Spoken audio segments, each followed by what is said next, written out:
There's her life, and here's the woman. Yvonne really joins us. Welcome to the show. Thank you. So you're here in Canada. The Canadian Islamic Congress brought you here, a series of lectures. What do you talk about? I've been talking about Islamophobia, women in Islam, feminism, Islamic issues, the wars. For people who don't know your story, when they first hear the story, they go, what? Yeah. What happened? Captured by the Taliban, all of a sudden makes a promise to them on her way out that she'd read the Quran, and next thing you know, a convert. That's right. That's it in a nutshell. But basically, I was trying to think of a way to get out of this situation. Absolutely terrifying. And I promised them, you know, if you let me go, I will read the Quran. I would have promised to have learned Swahili backwards if they would just let me go. Think how different your life would have been if that was your promise, though. Yeah, so I started reading the Quran. It was an academic exercise more than anything else, because as a journalist covering the Middle East and Asia, it was shocking that I knew so little about a faith which was clearly, you know, a way of life for these people.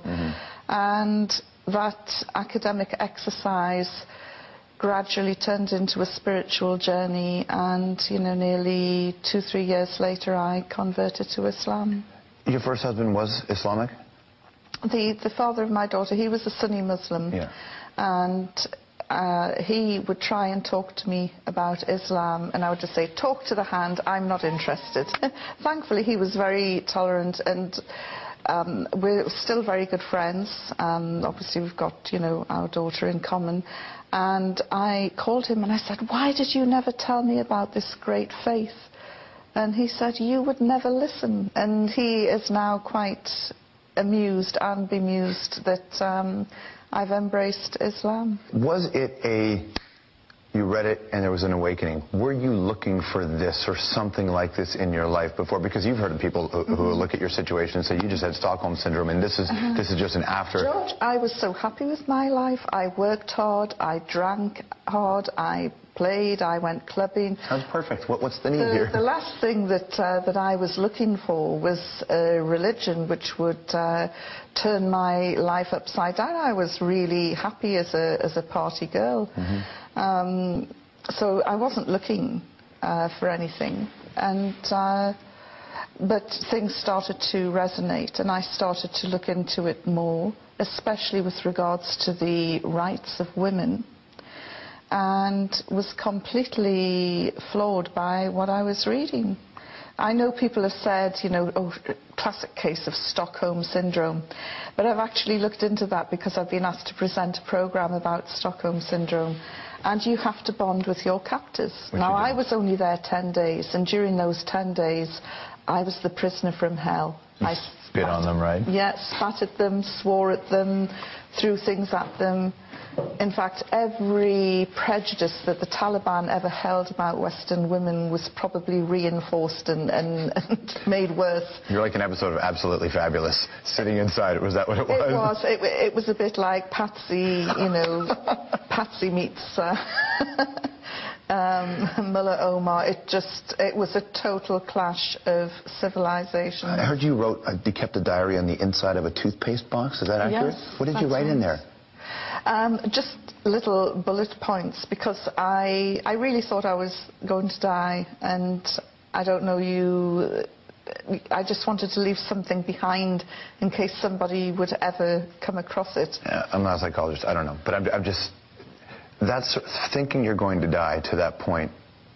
That's the kind of traumatic experience that could really kickstart a change in one's life. When you left that situation, did you sit there and say, I thought I was going to die, my life isn't good enough, I'm not doing what I should be doing, and that helped precipitate?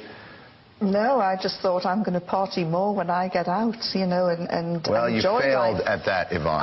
I must admit, yes, you did. Some of my friends are very sad that I'm no longer there drinking the champagne glasses. Well, look on the bright side, you picked an amazing time in the world to be a Muslim. Yes. Like, this is the moment when this conversation, it's been centuries since the conversation has been this heated between the East and the West. Absolutely, and you know, this is something that I often say, my timing could have been a bit better.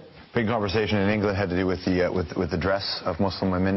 In France, all over Europe, it's even a debate here. I couldn't believe, you know, I thought that the niqab issue was done away with. You know, when will white middle-class men learn to stay out of women's wardrobes? How do you mean? Well, the debate here is over polling and voting, right? No, it isn't that, George. Think about this. The issue focuses on an area where there are 67,000 voters, where 5,000 of those voters are Muslims, where 12 of those Muslims wear the niqab or the face veil. Right. All of those women are prepared to go into a booth and lift their veil up to a female official to verify who they are. And, you know, what is the problem? Why is this becoming an issue? And I get my hackles raised as a feminist, and I have been a member of the feminist movement since the 70s. As a feminist, I get really annoyed when I see that women's votes are being threatened. I know when you said that you're a feminist, I know that there are people, and they're going to be emailing us right now, saying how can you be a feminist and a Muslim woman, just like how can you be a feminist and a fundamentalist Christian? It's the same point.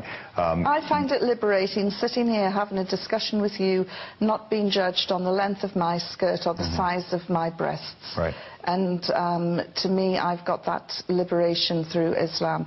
I'm not saying that, you know, the Muslim world is perfect by any means, you know, there are. But this issue of 12 women, why has it become headline news in Canada? Because it's salacious, that's all. What is the real agenda? And, you know, we had this debate about the niqab in Britain, where we had the now Prime Minister Gordon Brown and Dr. John Reid, two Scotsmen, talking about the niqab. And I'm thinking, hang on, these guys come from a country where the men wear pleated skirts. Then we had the Bishop of Rochester jumping in, a man with a pointy hat and a purple dress. I'm thinking, what's going on here? Well, for them, it's I mean, in terms of full face, there's so much fear and concern of security that they think this is the only way. Oh, because women who wear the niqab are up to no good. They hold up banks. I think the argument is they don't know. The argument is that I'm not defending. I'm saying this is the other side of the coin, which is people say if you are, what do you do in a country where people are scared now, and do they have any right to be scared? I get scared when I see drunken men in the street. So do we ban alcohol? Of course we don't. I get scared sometimes. But it's illegal to be drunk in the street in some places. I get scared sometimes when I see some people with tattoos on their face. Not many, but there are some who have these tattoos on their face, or all the face piercings. But, you know, we shouldn't be judgmental. And, you know, if you're scared of a mask, you know, what about Batman? What about Spider-Man? Oh, come on now, you're missing the point. What about your fireman, your lots surgeon, of people are afraid welder? of the dentist. Lots of people are afraid of the dentist with that, and it's not the mask, it's the drill. But the argument that the side would make is that there is not a current war happening with face-tattooed people who are, in the name of Paul Booth, a great tattoo artist, engaged in a battle. That's not the same thing as what this discussion is, though, right? Well, I don't know of any war that's involving women who wear niqabs. It's an interesting conversation for you to have every day, isn't it? As I say, I was really sad that to see headlines that I thought were consigned to the bin last year being resurrected in Canada. And, you know, Canada is a country with a tremendous reputation for tolerance, for cultural integration, and it was just really sad to see that here. Are they terrorists to you, the Taliban? You know, I hate the word terrorism. As a journalist, I would love just to pick up the word terror. It's meaningless. Well, it assigns an emotional value which takes the Nelson journalism out of it. Mandela was called a terrorist. Right. He is now the most revered statesman alive today. There are so-called Irish terrorists in government now, sitting down, working on a day-to-day basis in the British Parliament. You know, the word is absolutely meaningless. Thanks for your time today. Thank you. Yvonne Ridley. The Hour will be right back.